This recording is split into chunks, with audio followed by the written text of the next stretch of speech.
Asako and hi! Welcome to my presentation on obesity and cardiovascular disease risks. These are table of content. 01 team members, 02 introduction dashboard, 03 project objective, 04 chart, and lastly 05 conclusion. And this is the team members. They are me, Auni Batisha, Afifa Idina, Adriana Shafika, and Muhammad Hafizuddin. We are provided with obesity and cardiovascular disease risk. The data contains a lot of information, yet is not an organized form. Thus, it looks compare and not understandable. Some corrections are needed to make this raw data clearer. This is to ease the reader to get the information from this data. We are going to make corrections to the data by rearranging the information and correcting data which involves inconsistency, typos, and any other errors. We want to provide the information and make sure that the visualization produced afterwards can be rightfully delivered to the audience. First, for Chart 1, distribution of obesity category by family history overweight. This chart compares obesity categories based on whether individuals have a family history of overweight. Among those without a family history, most people fall into the underweight or normal categories, and only a small number are obese. For those with a family history, the pattern changed noticeably. The numbers increased from normal to overweight and peaked in the obese category, making obesity far more common in this group. Overall, this chart shows that family history of overweight is strongly associated with higher obesity levels, highlighting its role as an important risk factor. For the second chart, distribution of obesity category, this chart shows the overall distribution of obesity categories in the dataset. The largest portion of individuals falls into the obese category, followed by normal weight and overweight. Underweight individuals make up the smallest share of the population. Overall, the chart indicates that a majority of the population is above a healthy weight, highlighting obesity as a significant concern in this dataset. The third chart, the impact of physical activity frequency on obesity category.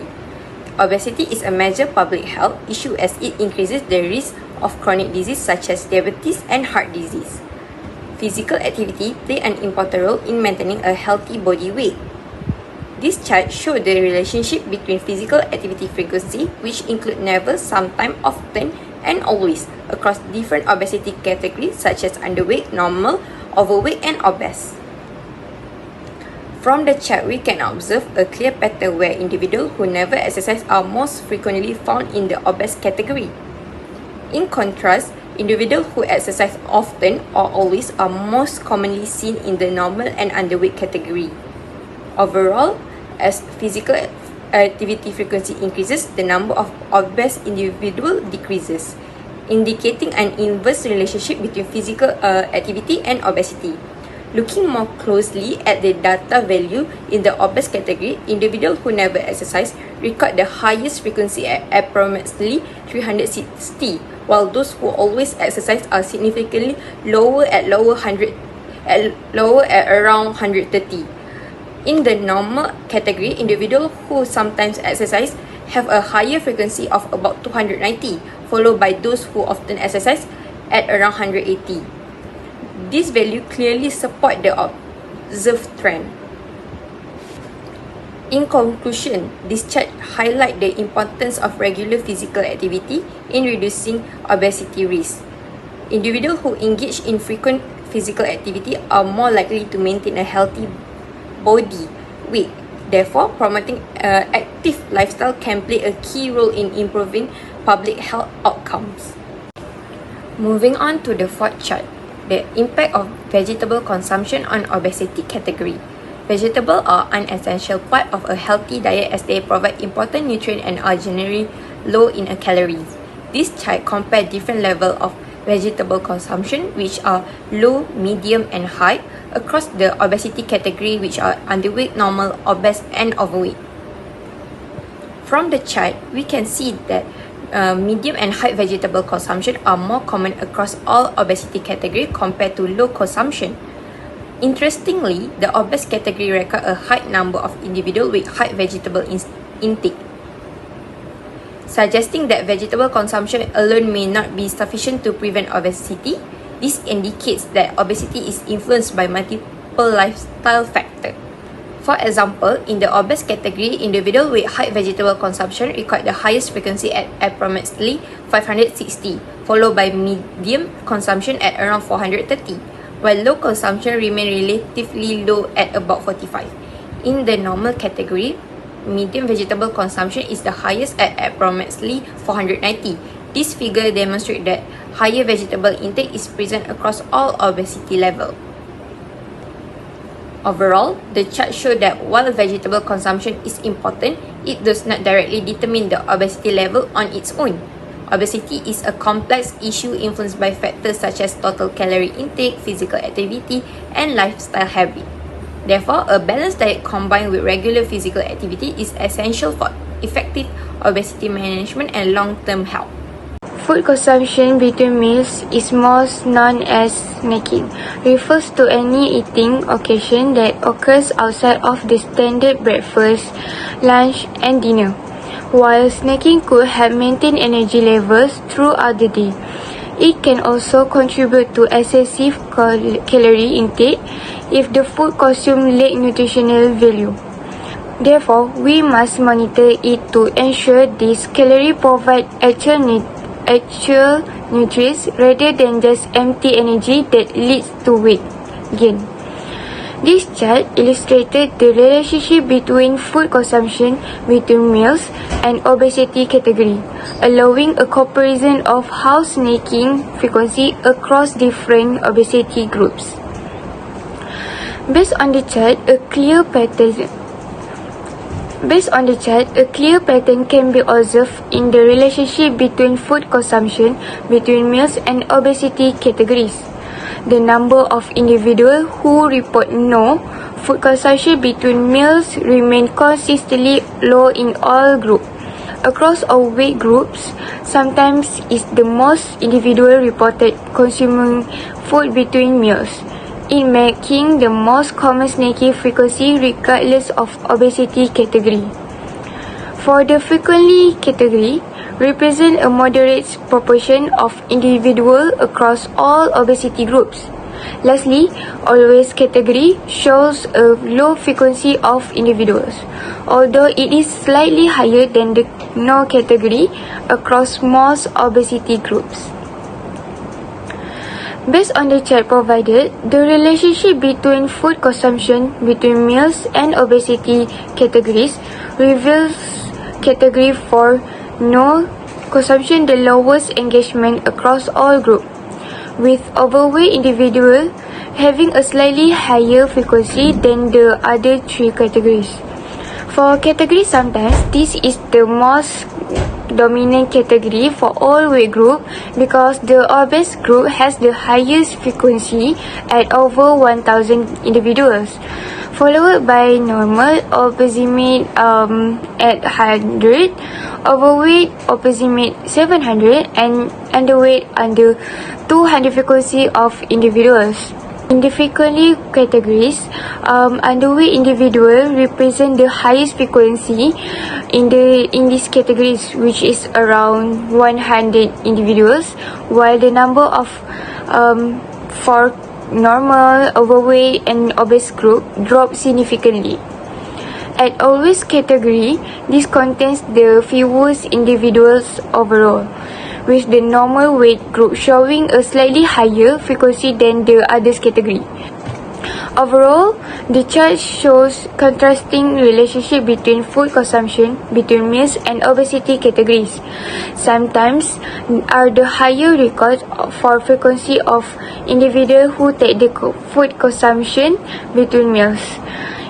If this trend continues, it could further increase the prevalence of obesity in the population. This suggests that individuals in the sometimes category must take their health seriously by being more mindful of their eating habits. Hi everyone! Today, we are looking at how body weight is distributed across the population. If you look at the data, it tells a very clear story. Most people fall somewhere in the middle. We aren't seeing a population of extremes. Instead, the vast majority of individuals are concentrated in the center of the scale. In fact, extreme underweight and extreme obesity affect only a small fraction of the people surveyed. The largest group we are seeing in the 20 to 25 and 25 to 30 BMI ranges. This tells us that most people are either within a healthy weight range or are just slightly overweight. It's a reflection of our lifestyle, where small things like work routine and diet can gradually nudge our BMI upward without us even realizing it. As we move past a BMI of 30, the numbers do drop, but these groups remain a significant concern for public health. Ultimately, this data shows a population that is mostly balanced but leaning towards higher values. It reminds us that small healthy choices today are the best way to prevent moving into higher risk categories tomorrow. Prevention rather than alarm is our key takeaway here. Now, let's shift our focus to how BMI patterns change as we get older. The data shows a very distinct trend.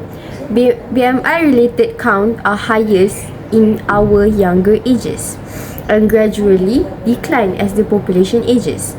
The 15 to 24 age group stands out with the highest count. This could be due to a larger population size in this demographic or perhaps a higher level of participation in health screenings. However, as we transition into 25 to 24 age group, we see a noticeable drop. This is often where life changes, new work commitments, and shifting routines start to impact our health patterns. This downward trend continues steadily through the 35 to 44 and 45 to 54 age group.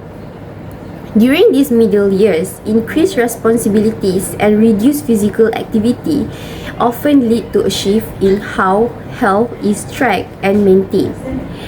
In conclusion, the data highlights that age and lifestyle are connected. It emphasizes a vital message. We must establish healthy habits early in life and, more important, find ways to sustain them as we grow older to support long-term well-being.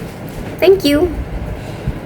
For the conclusion, the dashboard highlights a clear and interconnected relationship between lifestyle factors, demographic characteristics, and obesity-related cardiovascular risks. Obesity prevalence is notably higher among individuals with a family history of overweight, underscoring the combined influence of genetics and shared behaviors. Physical activity shows a strong protective effect. Individuals who exercise more frequently are more likely to fall into normal or underweight categories, while inactivity is associated with overweight and obesity. Dietary patterns further reinforce these trends. Higher vegetable consumption and less frequent food intake between meals are consistently associated with healthier weight categories, whereas frequent snacking and low vegetable intake are linked with higher obesity rates. BMI distribution indicates that a substantial portion of the population falls within the overweight and obese range, signaling a broad public health concern. Finally, the trend of BMI across age groups suggests higher BMI in younger adults with gradual decline in older age groups, potentially reflecting lifestyle change, health interventions, or survivorship effects.